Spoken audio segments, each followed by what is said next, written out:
Warga yang tinggal di Kampung Perumpung Jatinegara, Jakarta Timur tiba-tiba saja diserang sekelompok orang tak dikenal.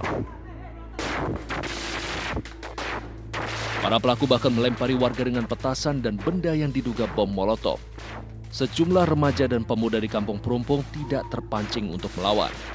Di saat yang bersamaan, anggota Polres Jakarta Timur yang sedang berpatroli di kawasan itu berhasil membubarkan aksi tersebut. Belum diketahui motif di balik penyerangan itu. Orang 6, orang 7 dibantai. Jadi di sini dibantai juga. Mereka tadi serangnya pakai apaan? Pakai bom molotov. Tapi di sini sering banget tuh aksi. Jarang. Meski tidak menimbulkan korban jiwa, namun aksi penyerangan ini meresahkan warga. Warga berharap agar sekelompok orang tidak dikenal itu ditangkap polisi dan diberikan efek jera. Dari Jakarta, Malau Colin untuk CSI RTV.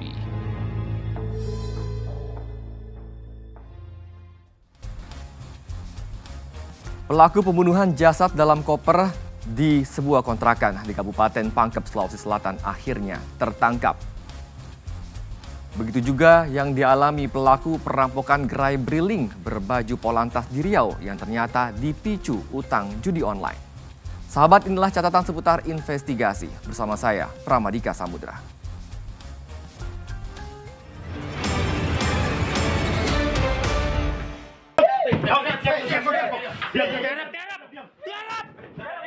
Beginilah detik-detik tim Resmob gabungan Polda Sulsel dan Polres Pangkep menangkap pria bernama Andi Rumbayan, pelaku pembunuhan terhadap seorang wanita bernama Ramlah yang jasadnya dimasukkan ke dalam koper di rumah kontrakan di Kabupaten Pangkep, Sulawesi Selatan. Pelaku ditangkap di tempat persembunyiannya di sebuah pondok sekitar Gunung Intan, Kelurahan Gunung Intan, Kecamatan Babulu, Kabupaten Penajam Pasir Utara, Kalimantan Timur. Pelaku dibekuk setelah sepekan buron melarikan diri. Dari hasil pemeriksaan, pelaku membunuh korban usai terpergok mencuri barang berharga berupa uang tunai, sepeda motor, dan satu telepon genggam. Tersangka ini sempat kumpul dan minum sampai dengan kondisi mabuk. Kemudian dia pulang, bukan masuk ke rumahnya, tetapi loncat ke rumah tetangga, di mana posisi korban pada saat itu sedang tertidur gelap. Setelah berupaya mengambil sejumlah uang dan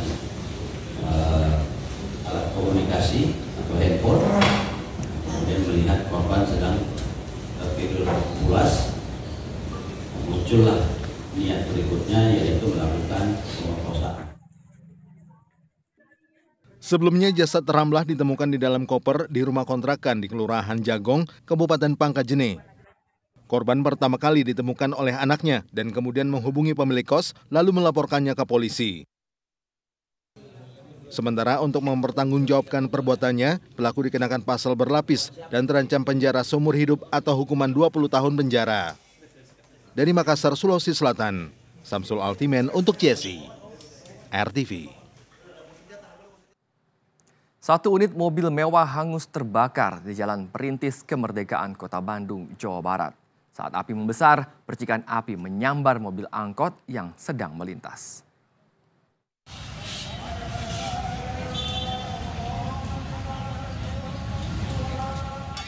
Mobil mewah ini habis terbakar saat melintas di Jalan Perintis Kemerdekaan, Kota Bandung, Jawa Barat. Kencangnya angin membuat api semakin besar hingga percikan apinya menyambar ke mobil angkot yang melintas di lokasi. Petugas pemadam kebakaran segera tiba di lokasi dan memadamkan kedua kendaraan yang terbakar ini. Menurut polisi, pengemudi mobil mewah awalnya melihat percikan api di kap mobilnya. Tak berapa lama, api langsung membesar ke seluruh badan mobil. Info tadi dari pengemudi, ya tiba-tiba ada percikan api, ya, sehingga tadi pengemudi berusaha untuk meminggirkan mobilnya, kemudian berusaha untuk keluar dari kendaraan. Sementara untuk penyebabnya ini masih kita dalami, ya kemungkinan besar dari elektrikalnya kendaraan. Tidak ada korban jiwa dalam peristiwa ini karena seluruh penumpang mobil dan penumpang angkot segera menyelamatkan diri. Dari Bandung, Jawa Barat, Bayu Rohman, RTV. Selebgram Cut Intan Nabila ternyata telah sekian lama menyembunyikan ketidakharmonisannya dalam rumah tangga. Suaminya, Armor Toreador, ternyata merupakan sosok yang tak seindah unggahan di media sosial. Sosok aslinya belakangan terungkap saat Cut Intan Nabila berani buka suara.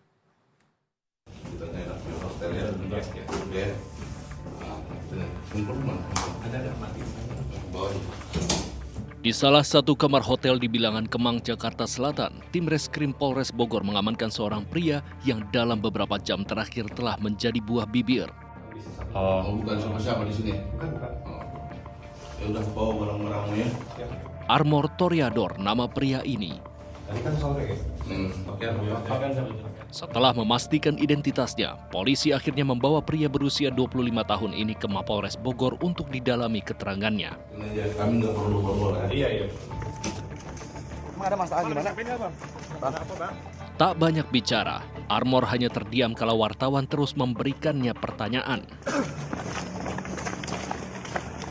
Sosoknya jadi bulan-bulanan wartawan yang kala itu memang sempat tersulut emosi lantaran melihat video dugaan kekerasan yang ia lakukan terhadap istri dan anaknya. Oh, berarti sama cewek? Jeritan istri dari Armor Toreador terdengar sangat jelas dalam video rekaman CCTV ini. Ia berkali-kali dipukul di bagian kepala. Ia juga ditendang, bahkan tendangan itu juga menyasar ke anak mereka yang mirisnya masih berusia 1 minggu.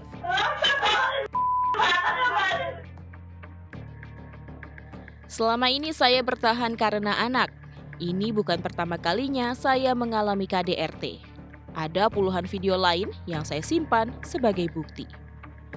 5 tahun sudah berumah tangga, banyak nama wanita mewarnai rumah tangga saya. Beberapa bahkan teman saya. Sudah berkali-kali saya maafkan tapi tak pernah terbuka hatinya. Ternyata benar, perselingkuhan dan KDRT tidak akan pernah berubah.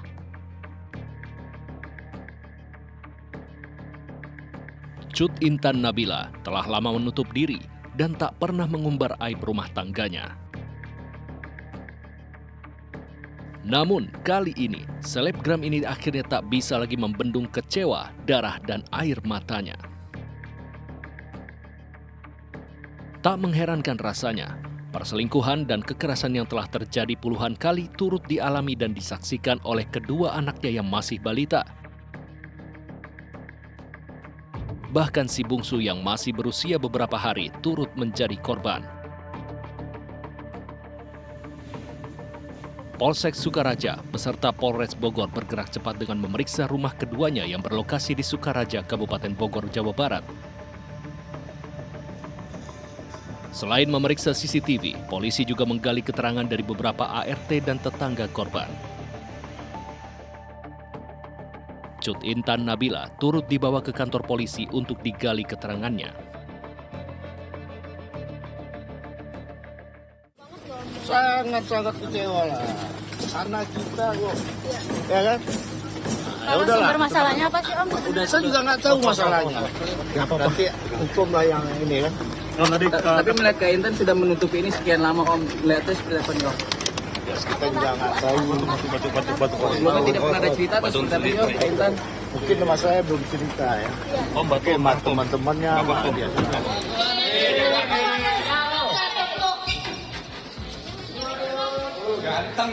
Dewa Armor, Dewa. Armor Toreador resmi menyandang status sebagai tersangka setelah diperiksa selama 12 jam di Mapolres Bogor atas kasus KDRT. Meski diduga telah berkali-kali menganiaya istri dan anaknya, fokus polisi hanya kepada video kekerasan yang kemarin sempat viral. Sembari menunggu hasil visum dari Cut Intan Nabila, polisi untuk sementara berhasil mengumpulkan 3 alat bukti. Satu adalah dokumen tentang pernikahan antara pelaku dan korban. Yang kedua adalah flash disk yang kami berupa isi rekaman CCTV yang kami ambil dari medsos. Yang ketiga adalah screenshot dari medsos tersebut. Ini tentang terjadinya tindakan kekerasan tersebut terhadap ibu dan balita tersebut. Sementara itu, terungkap motif dari pelaku hingga tega menganiaya korban. Yaitu pelaku sempat terpergok tengah menonton film biru yang akhirnya membuat korban naik darah. Namun tak terima ditegur, pelaku justru bertambah emosi.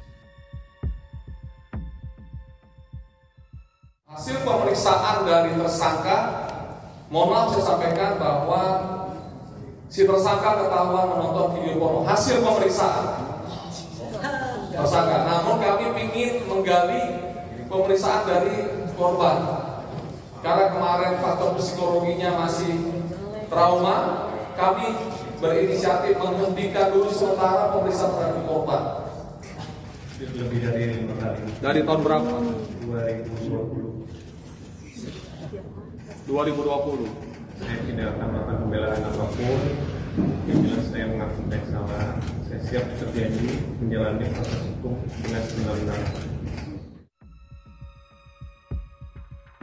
Sudah semestinya, kekerasan di dalam rumah tangga, apapun wujudnya, jelas melanggar hukum. Namun sayangnya, seringkali korbannya tak mau untuk angkat bicara.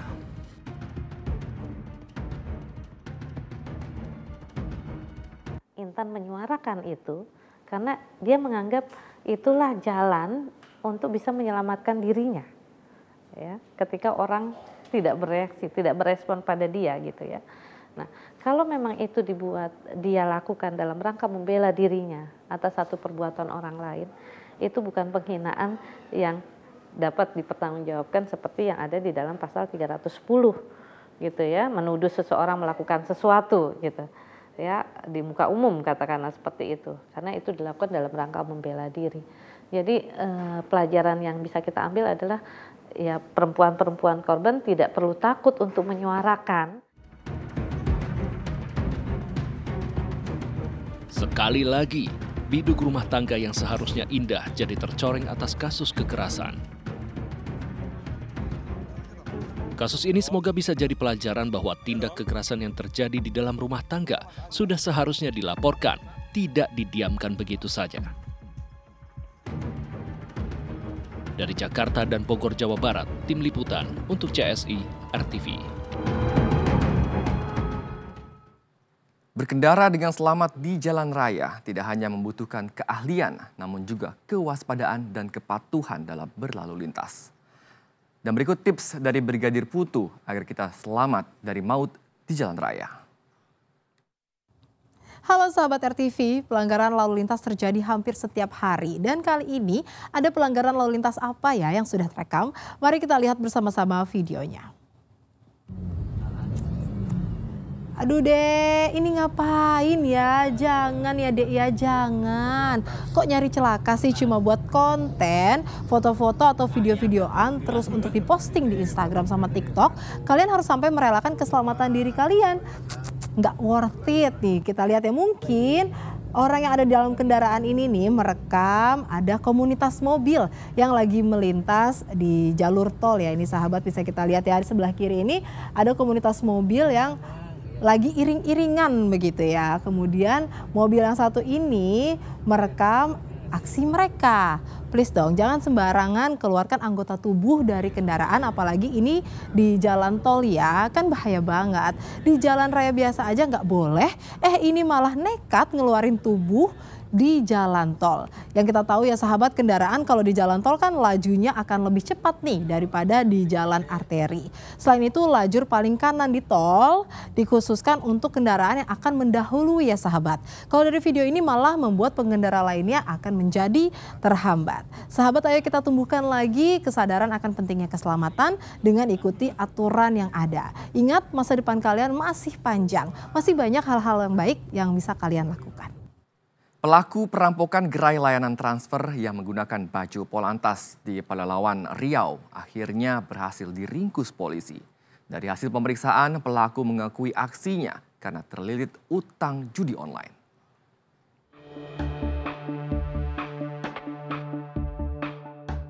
Aksi perampokan ini terjadi di kantor agen bank di Pelalawan, Riau. Dengan mengenakan kaos polisi lalu lintas, pelaku berpura-pura hendak menarik uang tunai. Namun saat kantor agen dalam kondisi sepi, tiba-tiba pelaku menodongkan senjata tajam kepada 2 kasir yang berjaga.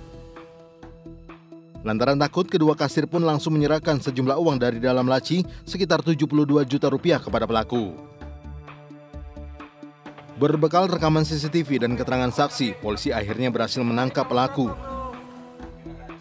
Pelaku berinisial FI dilumpuhkan dengan timah panas di bagian kaki karena berupaya kabur saat penangkapan.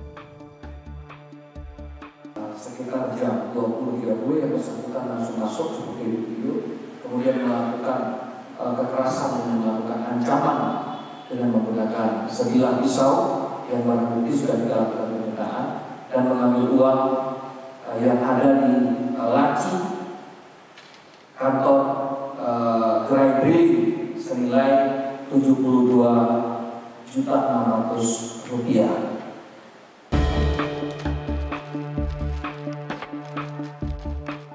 Selain pelaku, polisi juga menyita sejumlah barang bukti berupa sebilah senjata tajam, kaos berlogo Polantas yang digunakan saat merampok, serta sejumlah uang tunai sisa hasil kejahatan.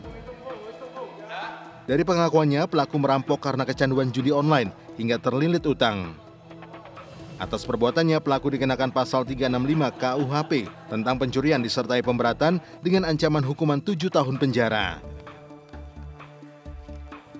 Dari Pekanbaru Riau, Muhammad Yusri untuk CSI, RTV. Seorang pemulung yang sedang berjalan kaki ditabrak oleh mobil sport mewah di kawasan Penjaringan, Jakarta Utara. Akibat kecelakaan ini, korban tewas di lokasi kejadian karena mengalami luka di bagian kepala. Kecelakaan, nubruk. Satu unit mobil sport mewah menabrak seorang pejalan kaki yang diduga pemulung di Jalan Pluit Selatan Raya Penjaringan, Jakarta Utara. Mobil itu tampak ringsek di bagian depan dan atasnya setelah terlibat kecelakaan. Sementara korban tewas di lokasi kejadian akibat luka di kepala, bahu, hingga tangan. Kecelakaan bermula saat mobil yang dikemudikan oleh RK usia 43 tahun melaju dari jalur keluar tol Pluit menuju Rumah Sakit Atma Jaya diduga dengan kecepatan tinggi. Saat di kawasan Mall Emporium, mobil itu tiba-tiba langsung menabrak korban. Menurut warga, pengemudi mobil sempat mencoba melarikan diri, namun sejumlah pengguna jalan mengejar dan berhasil ditangkap polisi. Bang, menegaskan berarti korbannya itu pemulung ya Bang? Iya. Lagi jalan? Lagi jalan. Umur Bang, tahu nggak kalau umur? Kalau umur, yang saya tahu itu kisaran, dia ngomong pokoknya yang sejarah 65. Kalau identitasnya Bang kenal pemulung yang korban? Kita kurang tahu. Pengemudi mobil beserta kendaraannya dibawa ke unit Laka Lantas Satuan Wilayah Jakarta Utara untuk diperiksa lebih lanjut. Sementara korban tewas dibawa ke Rumah Sakit Cipto Mangunkusumo. Dari Jakarta, Aprianto untuk CSI RTV. Kejahatan selalu ada di sekitar kita dan kewaspadaan menjadi satu-satunya cara menghindarkan diri dari bahaya. Saksikan catatan seputar investigasi setiap Senin hingga Jumat pukul 23 waktu Indonesia Barat. Saya Pramadika Samudra. Sampai jumpa.